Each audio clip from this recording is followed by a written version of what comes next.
10. Place à la revue de presse d'Europe 1, Olivier Delagarde. Et alors donc vous nous posez la question ce matin, était-ce mieux avant ? Oui, on connaît l'ancienne, souvent balancée ironiquement par des progressistes voulant se moquer de conservateurs, sauf que, en fait, si, c'était mieux avant, et ce ne sont pas de vieux barbons ronchons qui l'ont dit à France Stratégie, mais les jeunes interrogés très sérieusement par cet organisme parapublic. Le sujet est traité par Les Échos, Le Parisien notamment. 3/4 des Français considèrent que c'était mieux avant, y compris 67% des moins de 35 ans, qui parlent d'ailleurs sans vraiment savoir comment c'était avant. Mais c'est le signe que les jeunes Français se sentent déclassés, explique Marie-Christine Corbier. Il y a eu des progrès incontestables entre les années 70 et aujourd'hui, mais l'impression d'un déclassement des jeunes actifs n'est pas juste un sentiment, explique l'un des responsables de l'étude.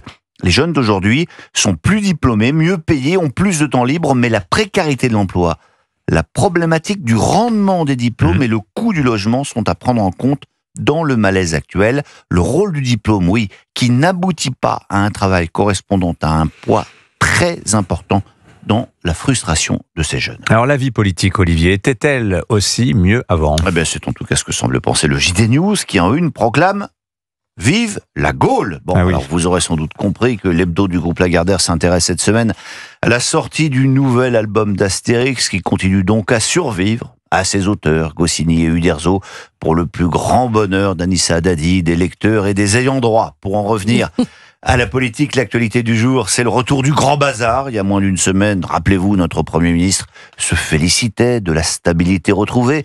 Elle n'aura pas tenu bien longtemps. La réforme des retraites n'est ni abrogée ni suspendue, elle est décalée. C'est donc la phrase du jour, prononcée en Slovénie par Emmanuel Macron.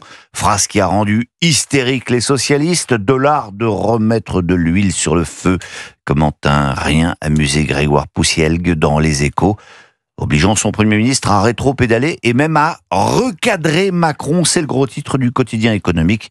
J'aurai l'occasion d'y revenir plus longuement dans la revue de presse de 8h45. Et puis l'examen du budget est en train de tourner au vinaigre. À gauche, on se lamente. Pas de taxe Zuxman, d'ISF climatique, pas de hausse des droits de succession, pas de relèvement de la flat tax, ni de CDHR. L'amertume pointe chez les socialistes qui agitent la menace d'une censure. On se dit alors que la droite, on doit se réjouir. Pas du tout. Dans le Figaro, Bruno Retailleau déclare dans une longue interview qu'en l'état, le projet de budget de l'exécutif est invotable. En fait, c'est le RN qui semble avoir désormais la main. Et puis sur le budget, la survie des macronistes est en jeu, affirme Dina Cohen de l'Opinion. La fin approche, mais pas tout de suite, écrit-elle. Encore un moment, monsieur le bourreau, réclament les macronistes à leurs électeurs. Leur espoir, c'est de réussir à démontrer que l'idéologie macroniste a encore une utilité, à défaut d'un électorat grandissant. Bon, et les arts, c'était mieux avant, Olivier Delagarde ? Écoutez, hier, je disais pique-pente de cette sculpture gonflable de Kermit la grenouille sur la place Vendôme, aujourd'hui. C'est la Croix qui salue le grand retour de l'art déco. Ce style a exactement 100 ans. Plusieurs expositions célèbrent ce courant artistique qui n'a pas pris une ride et qui ne cesse d'inspirer de nouveaux créateurs. Vous verrez plein de photos dans la Croix. Parce que n'en déplaise aux turiféraires de l'art contemporain, en matière d'esthétique, peut-être que c'était mieux avant. Voilà. Merci beaucoup. Vincent Hervouette conteste. Il n'aime pas l'art déco. Oui, mais c'est un ronchon bougon. Ça a toujours été bien, moi je trouve. Merci beaucoup, Olivier Delagarde. Votre revue de presse de retour tout à l'heure à 9h moins le quart. Allez, restez avec nous.